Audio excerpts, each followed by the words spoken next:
Our first question is going to come from Scott Wright from the Oklahoman. Go ahead, Scott. Coach, I'm sure your sentiment about being ready to play extends to your team. How did they react to the news last week, and have you seen them be able to refocus once they got past the initial shock of having the game postponed? They've had so many changes over the last few months. I don't think it affected them much at all. I know that they practiced really well last week, and then we gave them Sunday off and then today off, and then we'll start again on Tuesday. But their attitudes have remained good? Yeah, I can't really tell any difference, over the last few months with all the different changes. They've seemed to handle them well, and all I go off is practice, and their enthusiasm in practice has been just fine. Thanks, Mike. Uh-huh.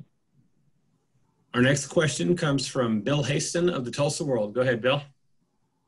Mike, Kansas -3 on turnovers. Iowa State gives up big plays in the return game. K-State's 1 of 11 on third down. So coming out of as I understand it, you had a pretty extensive scrimmage on Saturday. Coming out of that, how much more peace of mind do you have with regard to the little things that hurt a lot of these teams on opening day?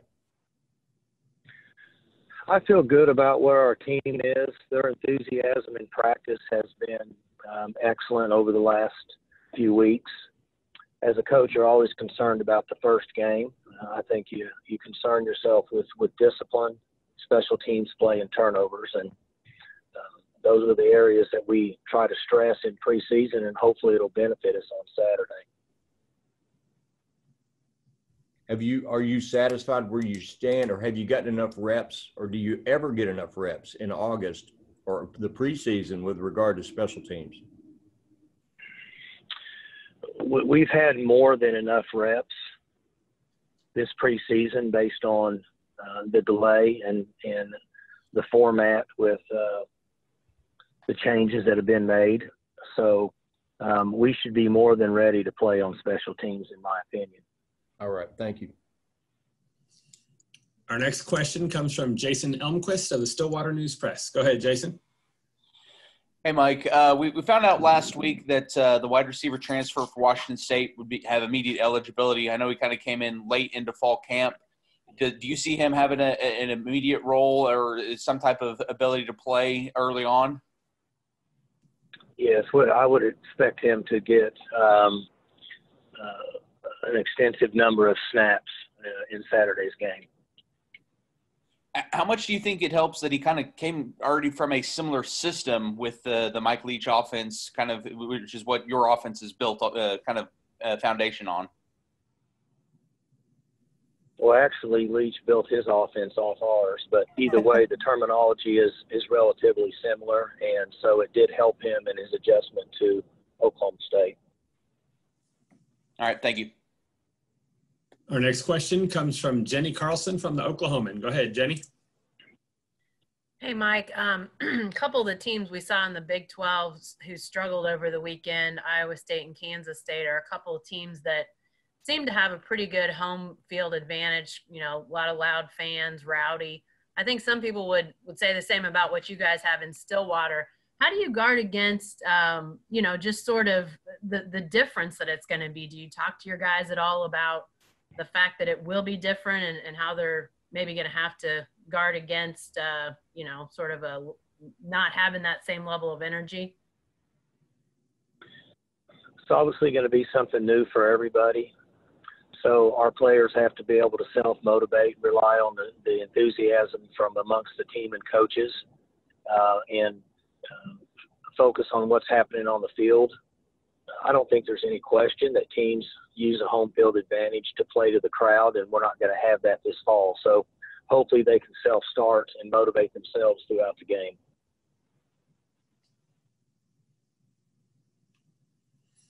Our next question comes from Chris Becker from the O'Colly. Go ahead, Chris.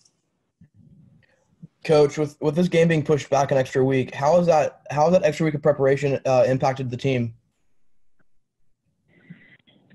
Well, it gave us 3 more practices.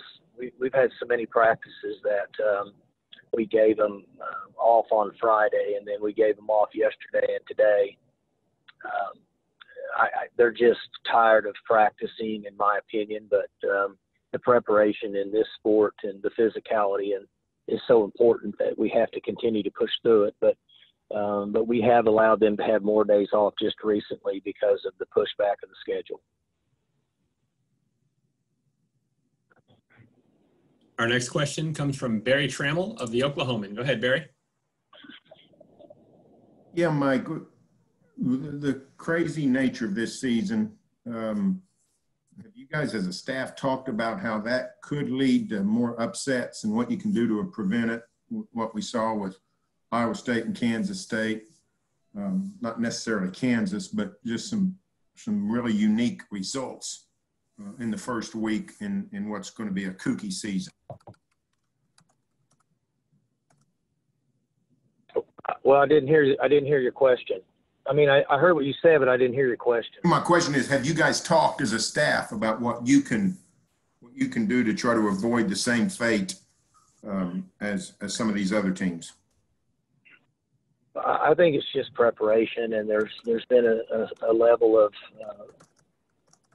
how physical teams want to prepare, what your limitations have been based on the virus back and forth. And so we've tried to push forward. We've tried to push hard.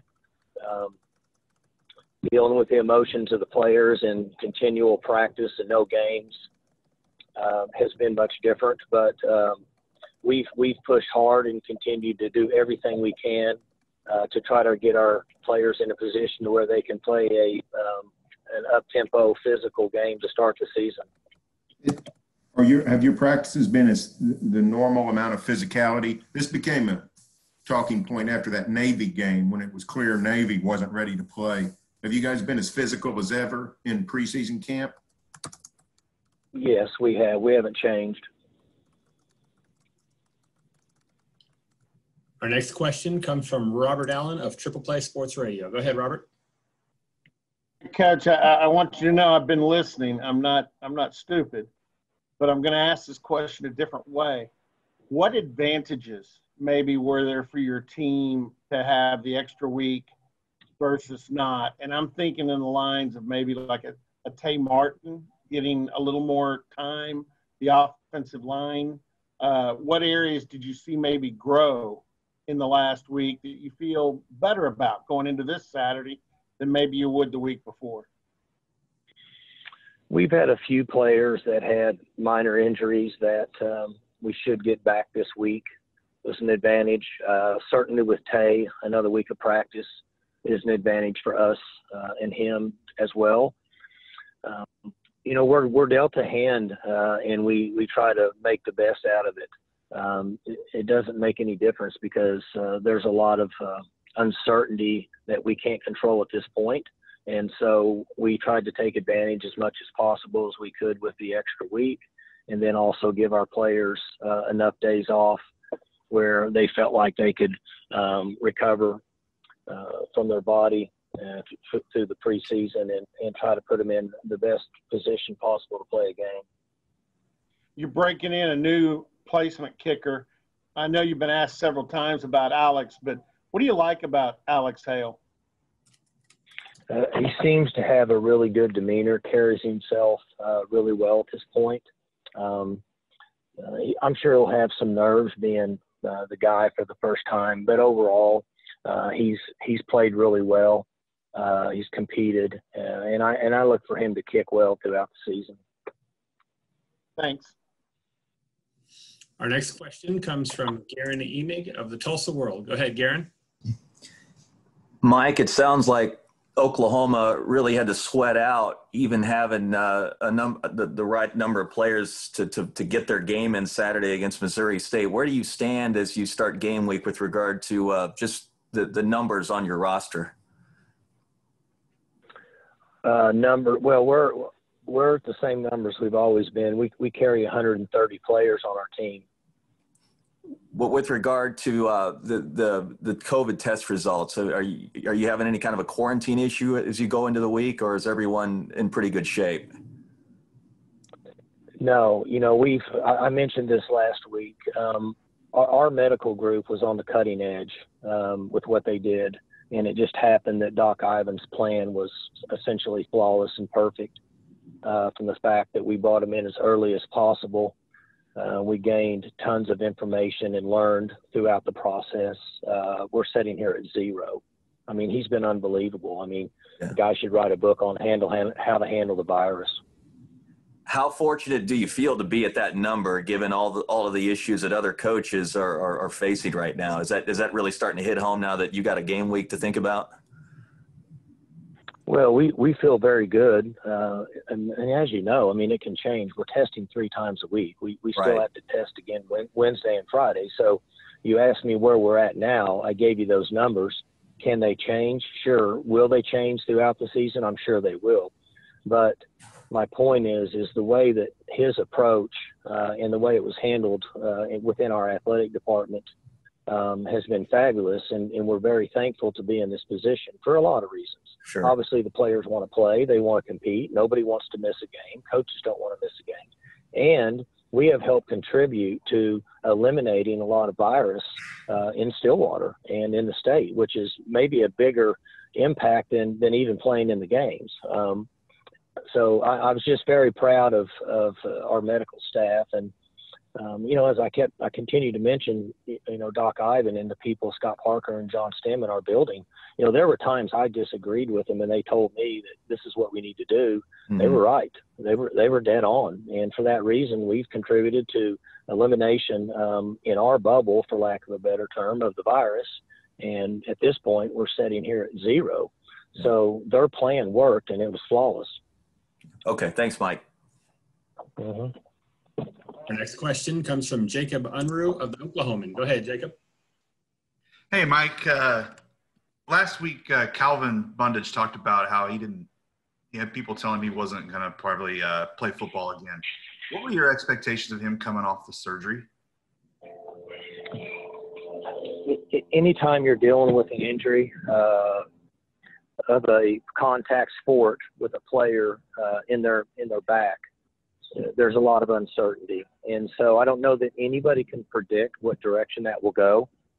I was hoping that Calvin could come back and play for him more so than the team, just based on, for a coach, it's just tragic when you see a young man that can't compete anymore if he still wants to play the game.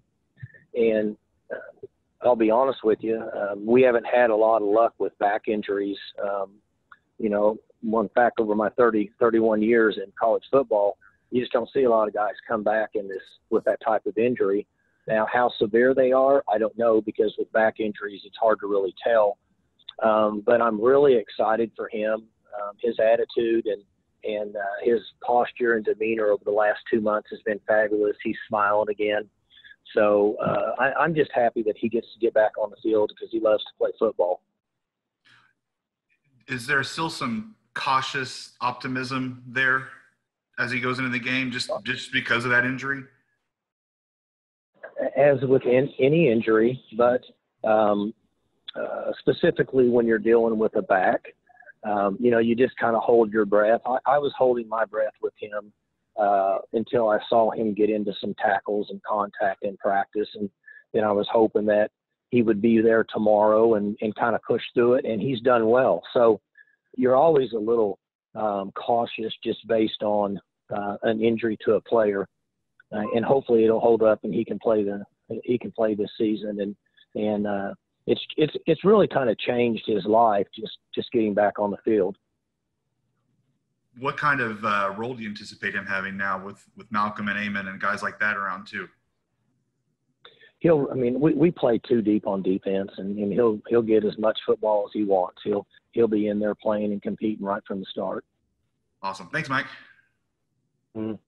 Our next question comes from Caden McFarland from KJRH in Tulsa. Go ahead, Caden. Coach, on your opponent this week, are there a couple areas where you expect them to be especially strong or an especially good challenge for you guys? Well, they've got wide receivers that can go up and get the ball. They put them in the inside slot position, and they do a nice job with play pass and double moves and such. I would expect them to attack us in that area. Defensively, they've replaced a number of guys, but they've got backers that can run, and their nose guards have played well. So I would expect them to be ready to play, but those are some areas where we know who they are based on the returning players from last season. Our next question comes from Bill Haston of the Tulsa World. Go ahead, Bill. Mike, this will be the 16th time you have faced Tulsa in your overall life at OSU. So, I mean, you faced TU now more than you faced Nebraska. So, I mean, what is your where does the Tulsa series stand in your personal history with regard to, whether you've enjoyed it or whether it's been an important part of your run at OSU? How do you view the Tulsa series? Well, I think it's a really good series. We had this discussion a few years ago with Coach Holder and I, and making a decision on what direction we wanted to go with a long-term series with Tulsa, reopen the game. I think it's a really smart move for a lot of reasons. I think it's good for both fans. I think it's good for the state. It's a good game in my opinion, and one that people locally can enjoy. Mike, it'll be a month ago tomorrow that I think it was 23 women from one sorority house at Stillwater tested positive. At that time, did you think, holy cow, the odds of us getting through this aren't good?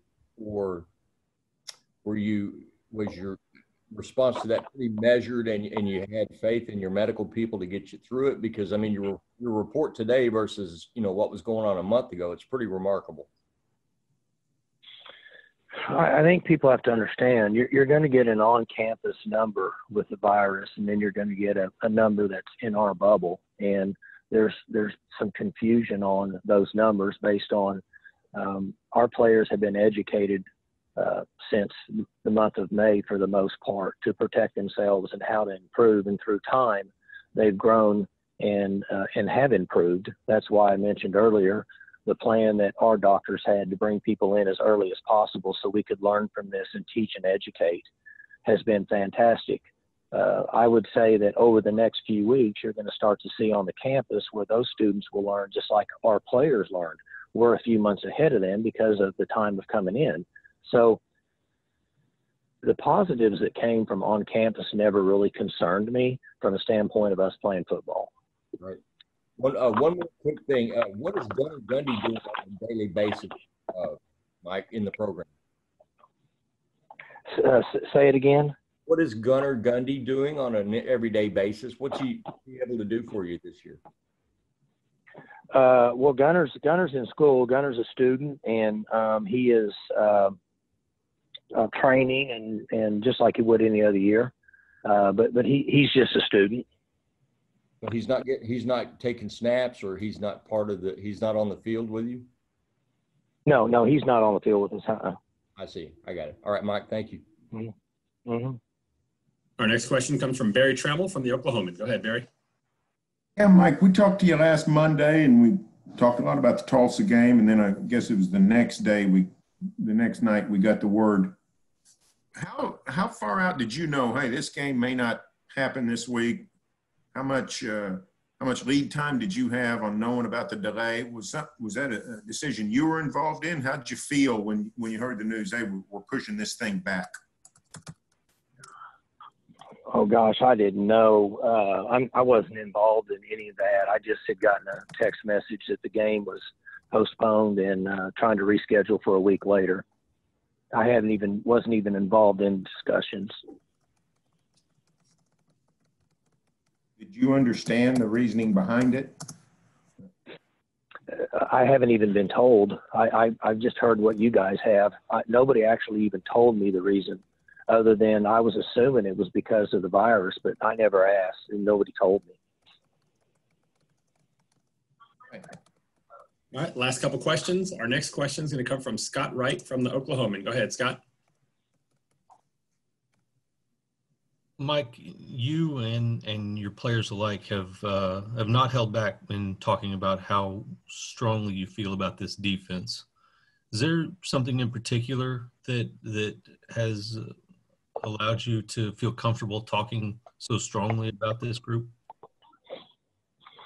Well, I'm not sure what the players have said. I haven't followed that, and I'm not really sure what I said other than I like the depth and the speed and the maturity and the enthusiasm of our defense, which in most cases generally leads to a team that's willing to play hard for each other. And I think that's where they're at. Preparation is very, very, very important, but at some point they've got to go play. They got to get results, compete. That's what we're looking for next. That'll be the true telltale sign in the direction we go as a defense. I think the other day on the I think it was on the Big 12 show that you said this to be the best defense you've had. Is there something that? Well, I don't know. I mean, they have to go play. I think I said because of the depth and because of the experience we have, if we stay healthy, they'll have a chance to be the most successful group we've had. Now, statistically, I don't know how you find that out. I'm just going off the experience and depth that we have at this time. If they stay healthy and continue to play hard together, then they'll have a chance to be a very successful group. Thanks, Mike. Mm-hmm. Our final question today is going to come from Jared Alatorre from the O'Colly. Go ahead, Jared. Hey, Coach. Good morning. Speaking of what you were just talking about with the depth and the experience, how comfortable would you say having so much depth and experience out on the field helps so much, especially when there's so many unknowns about the season, dealing with football injuries and COVID? Well, I guess you could say COVID injury, but how comfortable do you feel about having so much depth and experience on the field? Well, as I said earlier, I think that, in a season with some uncertainty based on the direction that players could go with the virus, is that when you have more mature players that have competed in game-like situations, as a coach, you feel more comfortable.